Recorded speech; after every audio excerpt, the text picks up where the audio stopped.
3 days before my wedding, I drove up to my house to find moving trucks in the driveway, and the locks already changed. My own mother stood on the front porch holding my house keys, smiling like she had just done me a favor, and said, "Family comes first, dear. Your brother needs this home more than you do." When I called my fiancé in a complete panic, begging him to help me fix this nightmare, his response froze the blood in my veins. He didn't defend me. Instead, he said, "Your mother is right. Sign the deed over to your brother, or the wedding is off." They thought they had cornered me into giving up everything I spent a decade building. What neither of them realized was that the house wasn't the only thing they were trying to steal, and I wasn't the helpless target they took me for. My name is Claire. At 31, I had spent the better part of a decade working 80-hour weeks as an architectural project manager. Every sleepless night, every difficult client, and every sacrifice had gone into buying my dream craftsman home outright. It was a historic 4-bedroom sanctuary that I owned completely free and clear, a testament to my own hard work and independence. 3 days before my wedding, I pulled into my driveway after a final catering appointment, expecting quiet preparations. Instead, 2 massive commercial moving trucks were parked on my lawn. Men in uniform were carrying my hand-picked oak furniture and boxed personal belongings straight into storage pods. My keys wouldn't turn in the front door. It swung open to reveal my mother, Evelyn, holding a mug of tea as if she owned the place. Beside her stood my 26-year-old brother, Julian, leaning against the hallway wall with a smirk. "What is the meaning of this?" I demanded, my voice trembling with rage.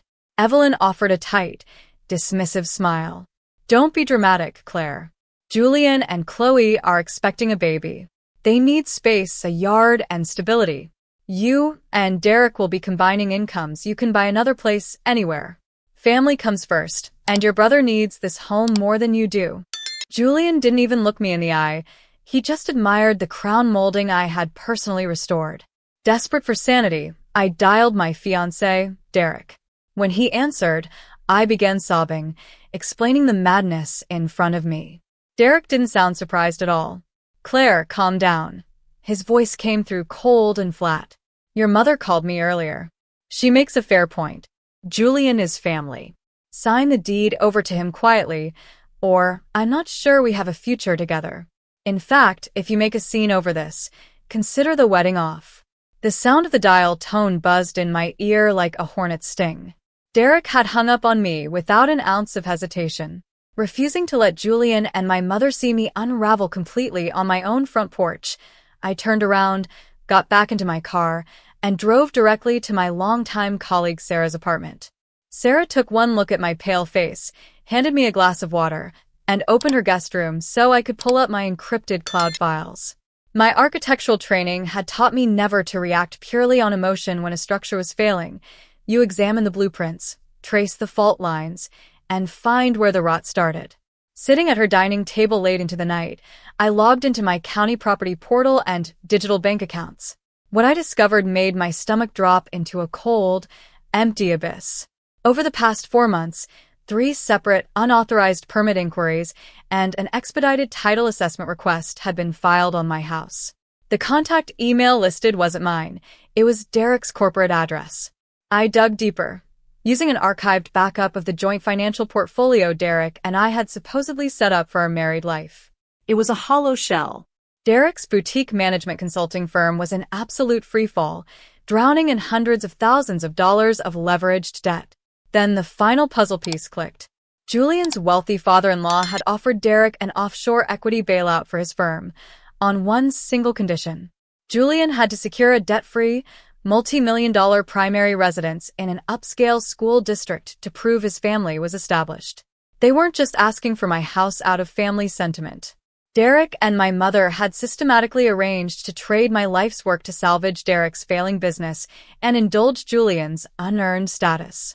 The initial urge to call the police and storm my own house was overwhelming, but screaming would only make me look hysterical, exactly the narrative they were counting on. Instead, I forced a steady breath and decided to play the submissive victim. Early the next morning, I sent a brief text to both Derek and my mother. "I was in shock yesterday, but I hear you. Let's not ruin the wedding over real estate. Bring the transfer documents to the rehearsal dinner tonight, and we'll settle everything like a family.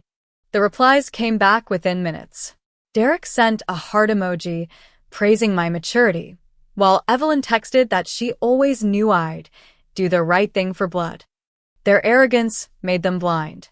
While they spent the day patting themselves on the back, I met with Marcus Vance, a veteran property litigator who had represented my engineering firm for years.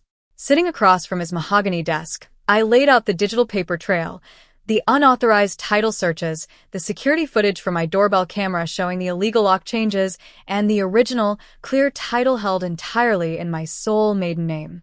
Marcus adjusted his glasses, a cold, predatory smile touching his lips. "They think they're handing you a standard quitclaim deed tonight," he said, turning his monitor toward me. Together, we drafted a meticulously structured set of documents. To an untrained eye, the top pages looked like standard asset transfer waivers. But embedded within the legal boilerplate were binding, irrevocable addendums, an explicit admission of unauthorized entry, civil conversion of private property, and full assumption of all accrued legal liabilities. They wanted a signature. I was going to give them one they would never recover from. The private dining room at the Grandview was draped in ivory linens and polished crystal, an opulent backdrop for an evening built entirely on deceit. 25 people sat around the long banquet table, bridal attendants, close friends, and extended relatives, all clinking glasses under the warm glow of the chandelier. Across the table, my mother, Evelyn, was positively glowing.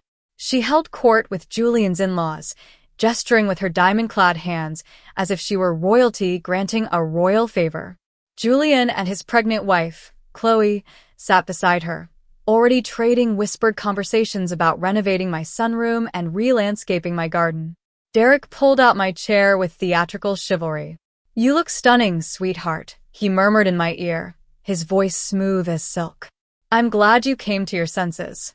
It's what real partners do." I smiled softly, looking down at my hands.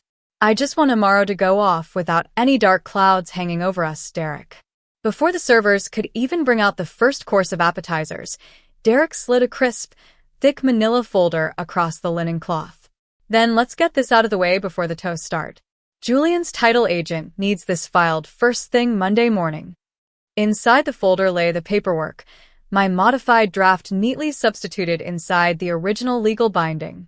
Evelyn leaned in, her eyes glinting with raw greed, while Julian gave a nod of triumphant entitlement. Without hesitation, I pulled out a heavy black pen.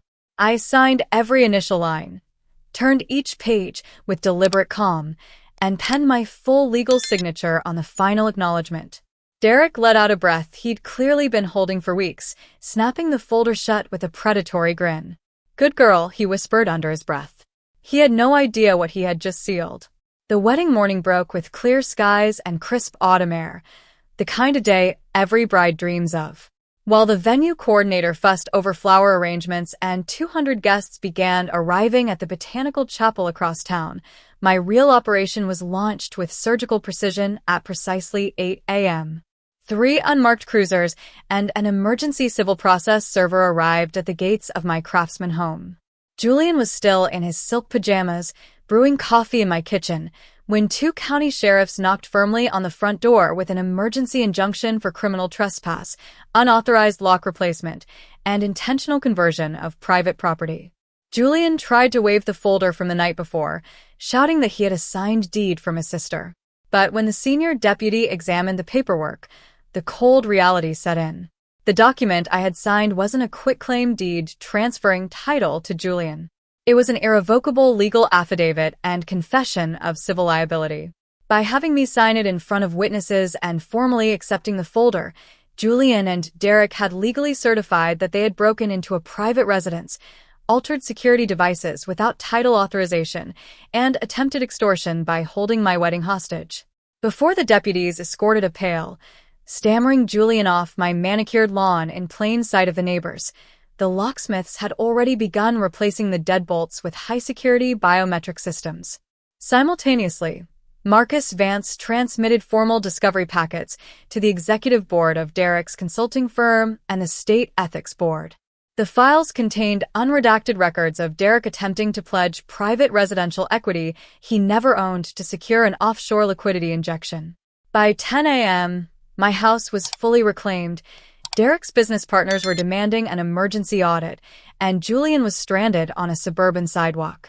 And my wedding dress was still hanging untouched in the closet. The chapel organ swelled into the opening chords of the bridal march, and 200 guests turned toward the heavy cedar doors at the back of the room. I stood at the threshold, perfectly poised. I wasn't wearing white, and I carried no floral bouquet. Instead, I wore a tailored navy suit and held a single, unsealed crimson folder against my chest. Derek stood at the altar, looking dashing in his tuxedo, though a frantic twitch in his jaw betrayed the 20 missed calls vibrating in his inner jacket pocket. Beside him, my mother looked confused, her smile freezing as I walked down the aisle entirely alone, with slow, deliberate purpose. When I reached the altar, Derek took a half step forward, his voice a frantic hiss. "Claire, what is this? Where is your dress?" Julian won't answer his phone. "Julian is currently giving a formal statement to the county sheriff's department," I said, my voice projecting clearly through the vaulted acoustic hall. The murmurs among the guests died instantly into dead silence. I took the microphone from the bewildered officiant. I didn't yell. I spoke with the calm precision of an architect unveiling structural collapse. I revealed how Derek had leveraged our relationship to cover his firm's massive insolvency, and how he and my mother conspired to steal my unencumbered home to secure Julian an unearned cash injection. Julian's wealthy father-in-law stood up abruptly from the front row, his face crimson with fury as he tore his checkbook in half and stormed toward the exit with his daughter. I pulled the formal eviction summons and legal damages bill from my folder, pressed them firmly into Derek's trembling chest, and said, "There is no wedding. Have a wonderful life paying your creditors." I turned on my heel and walked out to total silence. The fallout that followed was swift, absolute, and completely devoid of mercy. Deprived of his father-in-law's offshore bailout, Julian's lavish lifestyle evaporated overnight. Chloe moved back into her parents' estate with their newborn, leaving Julian in a cramped one-bedroom basement apartment while working double shifts, just to pay off the thousands of dollars in property damage and legal fees my lawyer successfully extracted from him. Derek's fall was even steeper. The corporate ethics board revoked his consulting credentials following the emergency audit, and his firm went into forced liquidation within 90 days. Facing multiple personal bankruptcy petitions, the man who once demanded my life's work to salvage his pride was reduced to a subleased cubicle at an entry-level logistics company across the state line. My mother, Evelyn, found herself utterly isolated. Having burned every bridge by backing her golden child's schemes, she lost all financial control and leverage over my life. When her calls and tearful voicemails inevitably began, pleading for family solidarity, my attorney sent a formal cease and desist notice. I moved back into my craftsman home, having it professionally restored and upgraded with an advanced security system. Standing on my front porch in the evening breeze, watching the sun set over the garden I designed, I finally felt the peace I had earned. I was accountable to no one, completely independent, and more secure in my own power than ever before. Now, I'm curious about those of you listening to my story. What would you have done if your own family gave you an ultimatum like that? Have you ever had to draw a line in the sand with toxic relatives? Let me know in the comments below. Thank you for watching until the very end.